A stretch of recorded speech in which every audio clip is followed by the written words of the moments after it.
ఇది big update. ఇది actually HMPV virus కి సంబంధించి కేంద్ర సర్కార్ అండర్లో ఉండేటువంటి ఐసీఎంఆర్ కూడా నిర్ధారణ చేసింది. భారత్లోకి హెచ్ఎంపీవీ వైరస్ ప్రవేశించినట్టు ఇప్పుడు ఐసీఎంఆర్ఏ ప్రకటించిన పరిస్థితి కనిపిస్తోంది. మార్నింగ్ ఓన్లీ ఒక 8 నెలల పాపకే ఈ హెచ్ఎంపీవీ వైరస్ సోకింది అని అనుకున్నారు, కానీ కాదు. ఇప్పుడు 2 చిన్నారులకి హెచ్ఎంపీవీ వైరస్ సోకినట్టుగా ఐసీఎంఆర్ ప్రకటించిన పరిస్థితి కనిపిస్తోంది. వీళ్లకు టెస్టులు చేసిన తర్వాతనే చైనా నుంచి వచ్చినటువంటి హెచ్ఎంపీవీ వైరస్ సోకినట్టు ఇప్పుడు ఐసీఎంఆర్ఏ నిర్ధారించిన పరిస్థితి కనిపిస్తోంది. కరోనా వైరస్ సోకినప్పుడు కూడా ఐసీఎంఆర్ ఏవైతే గైడ్ లైన్స్ ఇచ్చిందో వాటినే ఫాలో చేస్తూ వచ్చాం. ఐసీఎంఆర్ ఏదైతే చెప్పిందో వాటినే దేశ ప్రజలందరూ కూడా పాటించిన పరిస్థితి కనిపిస్తోంది. అట్లాంటి ఐసీఎంఆర్ఏ ఇప్పుడు నిర్ధారణ చేసింది. హెచ్ఎంపీవీ వైరస్ ఇప్పుడు భారత్లోకి ఎంట్రీ ఇచ్చింది. అది కూడా ఒక చిన్నారి కాదు, 2 చిన్నారులకు సోకింది. అది కూడా బెంగళూరుకి సంబంధించిన ఇద్దరు చిన్నారులకు సోకినట్టుగా ఇప్పుడు ఐసీఎంఆర్ఏ నిర్ధారణ చేసిన పరిస్థితి కనిపిస్తోంది.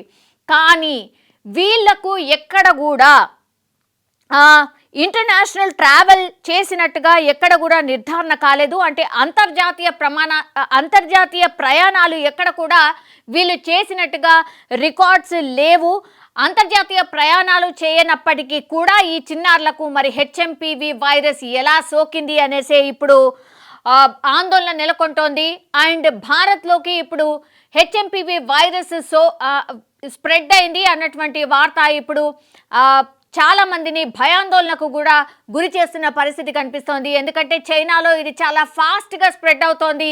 భారత్ అంటే 140 కోట్ల జనాభా ఉన్నటువంటి భారత్లో ఇప్పుడు హెచ్ఎంపీవీ వైరస్ స్ప్రెడ్ ఎలా ఉండబోతోంది? మరి బెంగళూరులోకి ఆల్రెడీ ప్రవేశించింది. ఒక్కరికే అనుకున్నాం, ఇప్పుడు 2 చిన్నారులకు సోకినట్టుగా చెప్తున్నారు. మరి ఇక్కడి నుంచి ఇంకెంతమందికి అది స్ప్రెడ్ అయి ఉంటుంది ఏంటి అనేది ఇప్పుడు ఆందోళన కలిగిస్తోంది. ఇప్పుడు కేంద్ర సర్కార్ ఏమైనా ప్రజలందరినీ ఉద్దేశించి ఏమైనా చెప్పబోతోందా? ఏమైనా వార్నింగ్స్ ఇవ్వబోతోందా? ప్రిపేర్డ్నెస్గా ఎలా ఉండాలి అనేది చెప్పబోతోందా అనేది అందరూ కూడా ఎదురు చూస్తున్న పరిస్థితి అయితే కనిపిస్తోంది. ఇప్పుడు భారత్ ప్రజలు ఏదైతే భయపడ్డారో, చైనాలో విపరీతంగా వ్యాపిస్తున్నటువంటి ఈ హెచ్ఎంపీవీ వైరస్ ఇప్పుడు భారత్లోకి కూడా ప్రవేశించింది. బెంగళూరులోని 8 నెలల చిన్నారే కాదు, ఇంకో పాపకు కూడా ఇప్పుడు హెచ్ఎంపీవీ వైరస్ సోకినట్టుగా ఐసీఎంఆర్ఏ నిర్ధారించిన పరిస్థితి అయితే కనిపిస్తోంది. సో ఈ హెచ్ఎంపీవీ వైరస్కి సంబంధించిన సిమ్టమ్స్ ఏంటంటే ఫ్లూ, ఇతర శ్వాసకోశ ఇన్ఫెక్షన్స్ ఏవైతే ఉంటాయో అవే ఎక్కువగా బయటపడుతూ ఉంటాయి. అండ్ ఎవరికైతే వైరస్ తీవ్రత ఎవరికి ఎక్కువగా ఉంటుంది అని అంటే బ్రాంకైటిస్ అండ్ నిమోనియాకు ఇది దారి తీయొచ్చు అని కూడా చెప్తున్నారు. అంటే హెచ్ఎంపీవీ వైరస్ సోకినటువంటి వాళ్ళకి ఈ శ్వాస తీసుకోవడంలో ఇబ్బంది నెలకొంటుంది అని ఇప్పుడు ఐసీఎంఆర్ కూడా హెచ్చరించిన పరిస్థితి కనిపిస్తోంది. అమెరికాకు చెందిన centres for disease control and prevention ప్రకారం ఎవరికి ఈ వైరస్ ఎక్కువగా వస్తుంది అని అంటే చిన్నారులు, వృద్ధులు, బలహీనమైన రోగ నిరోధక శక్తి ఎవరికైతే ఉంటుందో, అంటే రోగ నిరోధక శక్తి ఎవరికైతే చాలా తక్కువగా ఉంటుందో వాళ్ళకే ఈ హెచ్ఎంపీవీ వైరస్ సోకుతోంది. ఈ వ్యక్తులు చాలా వరకు చాలా జాగ్రత్తగా ఉండాల్సిందే. నేను ఇంతకుముందు చెప్పినట్టుగా చిన్నారులు కావచ్చు, రోగ నిరోధక శక్తి ఎవరికైతే తక్కువగా ఉంటుందో వాళ్ళు అండ్ వృద్ధులు వీళ్ళు జాగ్రత్తగా ఉండాల్సిందే. దీన్ని బారిన పడకుండా ఉండాల్సిందే. వాళ్ళని వాళ్ళు కాపాడుకోవాల్సిందే అని ఐసీఎంఆర్ చెప్తున్నటువంటి పరిస్థితి అయితే కనిపిస్తోంది. సో ఈ వ్యాప్తిని నిరోధించడానికి ఏం చేయాలి అని అంటే ఎక్కువగా కరోనా వైరస్ అప్పుడు ఎట్లయితే చేతులను శుభ్రంగా చేసుకున్నామో అది, అండ్ అనారోగ్యంతో ఉన్న వారితో కాంటాక్ట్లో ఉండొద్దు. ఎవరికైతే ఆల్రెడీ ఆరోగ్య సమస్యలు ఉన్నాయో వాళ్ళ దగ్గరగా ఎక్కువగా ఉండకుండా చాలా జాగ్రత్తగా ఉండండి అనేసి అయితే ఇవి 2 జాగ్రత్తలు అయితే చెప్తున్న పరిస్థితి అయితే కనిపిస్తోంది. సో ఇది ఇప్పుడు అందుతున్నటువంటి బ్రేకింగ్. కాబట్టి ఎవరైతే ఈ హెచ్ఎంపీవీ వైరస్ బారిన పడ్డారో ఈ 2 చిన్నారులకు కూడా ఐసోలేట్ చేసి వాళ్లకు ట్రీట్మెంట్ అందించే ప్రయత్నం అయితే ఒకటి జరుగుతోంది. ఇప్పుడు భారత్లోకి 2 చిన్నారుల ద్వారా హెచ్ఎంపీవీ వైరస్ అయితే భారత్లోకి ఎంటర్ అయింది. కానీ వాళ్లకు ఎట్లాంటి అంతర్జాతీయ ప్రయాణాలు చేసినటువంటి రికార్డ్స్ లేవు. నెల కావచ్చు, 2 నెలల నుంచి కావచ్చు, ఎక్కడ కూడా వాళ్ళు వెటు వెళ్ళలేదు. అయినా సరే వీళ్ళకు మరి హెచ్ఎంపీవీ వైరస్ ఎలా సోకింది? ఇప్పుడు భారత్ని ఇదే ఆందోళన కలిగిస్తున్నటువంటి అంశంగా కనిపిస్తోంది. ఇప్పుడు ఐసీఎంఆర్ కూడా ధృవీకరించింది కాబట్టి హెచ్ఎంపీవీ వైరస్ భారత్లోకి ఎంట్రీ ఇచ్చింది అని మరి కేంద్ర సర్కార్ కావచ్చు, రాష్ట్ర సర్కార్ కావచ్చు ఎట్లాంటి సూచనలు ప్రజలకు ఇవ్వబోతోంది అనేది అందరూ ఎదురు చూస్తున్న సిచ్యువేషన్ అయితే కనిపిస్తోంది. మరి ఎలాంటి టెస్టులు చేశారు ఏంటి అనేది నిర్ధారణ చేసుకునే ప్రాసెస్ అయితే కొనసాగుతున్నటువంటి పరిస్థితి అయితే కనిపిస్తోంది. సో ఇప్పటి వరకు చైనా, జపాన్లకే పరిమితమైన ఈ కొత్త వైరస్ భారత్లోనూ వెలుగు చూడడంపై ఆందోళన వ్యక్తమవుతోంది. యాక్చువల్లీ చైనా ఫస్ట్ మనకు తెలుసు 15-20 రోజుల క్రితమే చైనాలో ఈ వైరస్ బయటపడింది అనేది మనకు వినిపిస్తున్నటువంటి ఒక వార్త. ఆ తర్వాత చైనా నుంచి యాక్చువల్లీ జపాన్కి వెళ్ళింది. దెన్ జపాన్ నుంచి ఇప్పుడు మన థర్డ్ దేశం అన్నమాట భారత్లోకి ఈ వైరస్ స్ప్రెడ్ అయిపోయింది. సో ఎక్కడ కూడా స్ప్రెడ్ కాకుండా ఎట్లా ఉంటుంది? బికాస్ ఎయిర్పోర్ట్కి సంబంధించి ఎయిర్లైన్స్ అన్నీ కూడా ఓపెన్ అయ్యాయి. సో అక్కడి నుంచి ఇక్కడికి, ఇక్కడి నుంచి అక్కడికి జర్నీ జరుగుతూనే ఉంది. చాలామంది ట్రావెల్ చేస్తూనే ఉంటారు. సో ఈ వైరస్ని కట్టడి చేసే వ్యవస్థని అసలు ఎక్కడ కూడా కేంద్ర సర్కార్ కావచ్చు, లేకపోతే అన్ని దేశాలు కావచ్చు ఎక్కడ కూడా డిసిషన్ తీసుకోలేదు. గతంలో కరోనా స్ప్రెడ్ అవుతుంది అన్న టైంలో ఎయిర్పోర్ట్స్ అన్ని షట్ డౌన్ అయిన పరిస్థితి, ఆ తర్వాత లాక్డౌన్, ఇట్లా ఒక ప్రాసెస్ ఉండింది. స్ప్రెడ్ కాకుండా కొంతవరకు నియంత్రించగలిగారు.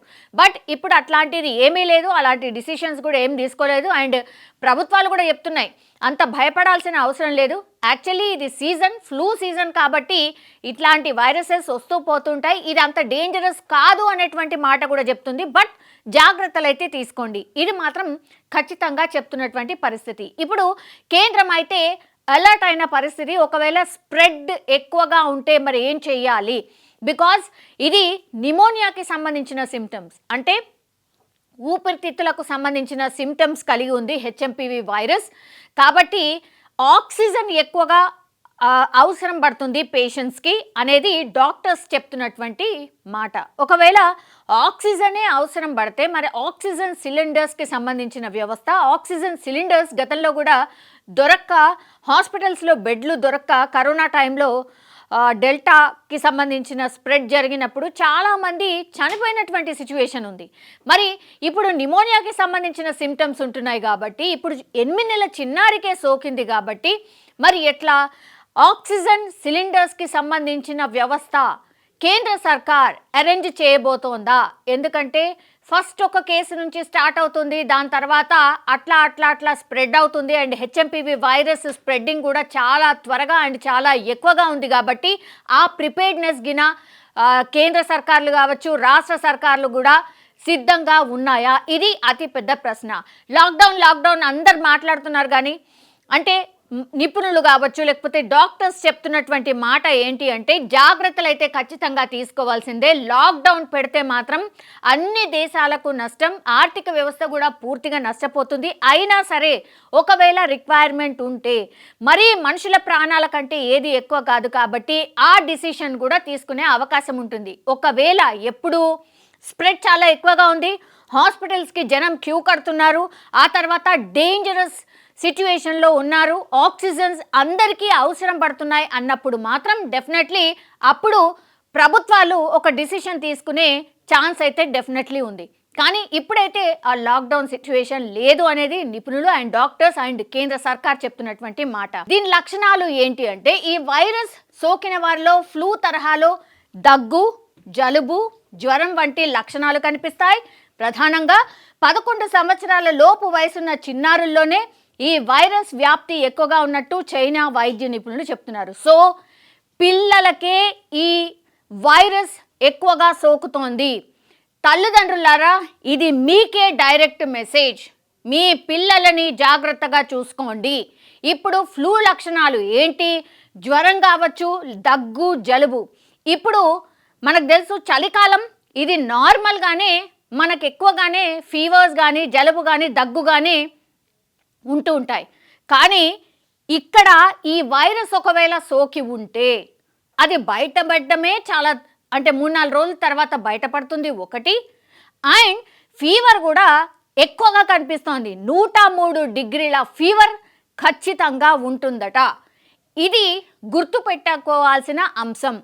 పిల్లల తల్లిదండ్రులు యాక్చువల్లీ 11 ఏళ్ల లోపు పిల్లలకు ఎక్కువగా సోకుతుంది. కాబట్టి పిల్లల తల్లిదండ్రులు ఎవరైతే 11, 12 సంవత్సరాల వరకు, అంటే పుట్టిన నుంచి 11, 12 సంవత్సరాల లోపు పిల్లలకే ఈ వైరస్ ఎక్కువగా సోకుతోంది. కాబట్టి చైనాలో ఇదే జరుగుతోంది. కాబట్టి సో భారత్లో కూడా ఇదే సిమ్టమ్స్, ఇలాంటి వైరస్ పిల్లలకే ఎక్కువగా సోకే అవకాశం ఉంటుంది. కాబట్టి పిల్లల తల్లిదండ్రులు జలుబే కదా, దగ్గే కదా, పోతుంది అని అనుకోవద్దు. అన్నీ వైరస్కి కారణం కాదు. అయినా సరే ఒకవేళ మీ పిల్లాడికి కానీ పిల్లకు కానీ ఒకవేళ 3-4 రోజుల నుంచి కూడా అదే జలుబు, అదే దగ్గు అండ్ జ్వరం తగ్గట్లేదు అంటే దయచేసి వెళ్ళండి, డాక్టర్ దగ్గరికి వెళ్ళండి. డాక్టర్ దగ్గరికి వెళ్ళి మరి వాళ్ళు ఏం టెస్ట్లు సజెస్ట్ చేస్తారు ఏంటి అనేది చూడండి. చాలామందికి తెలీదు, ఒకవేళ ఇట్లా జలుబు, దగ్గు అండ్ జ్వరం తగ్గకపోతే మరి ఏం టెస్ట్ చేయించాలి ఏంటి అనేది కూడా ఎవరు చెప్పనటువంటి సిచ్యువేషన్. అగైన్ మరి కరోనా లాంటి టెస్ట్ చేయించుకోవాలా, అట్లాంటి ల్యాబ్స్ ఏవైనా అవైలబుల్ ఉన్నాయా, మరి చిన్నారికి సోకినప్పుడు ఎట్లాంటి టెస్ట్ చేసిండ్రు, ఇదైతే బయట అంటే బెంగళూరులోనే ఒక ప్రైవేట్ ల్యాబ్లో టెస్ట్ చేయించారట. అక్కడ ఏం టెస్ట్ చేయించారు, ఇవన్నీ కూడా కొంత ప్రజలకైతే అవగాహన కల్పించాల్సిన అవసరం డెఫినెట్లీ కనిపిస్తోంది. అండ్ ఇదొక అలారం అనుకోవచ్చు భారతదేశానికి. బికాజ్ సౌత్లోనే ఇప్పుడు గతంలో కూడా మన ఫస్ట్ కేస్ హైదరాబాద్లో నమోదైంది కరోనా కేస్. అగైన్ ఇప్పుడు సౌత్లోనే, దట్టు బెంగళూరులో ఫస్ట్ కేస్. సో జాగ్రత్తగా ఖచ్చితంగా ఉండాల్సిందే. భారత్లోకి హెచ్ఎంపీవీ వైరస్ ప్రవేశించింది కాబట్టి ఏవైతే నిపుణులు సూచిస్తున్నారో వాటిని ఖచ్చితంగా పాటించాల్సిందే అనేది ఒకలాంటి హెచ్చరిక అనుకోవచ్చు.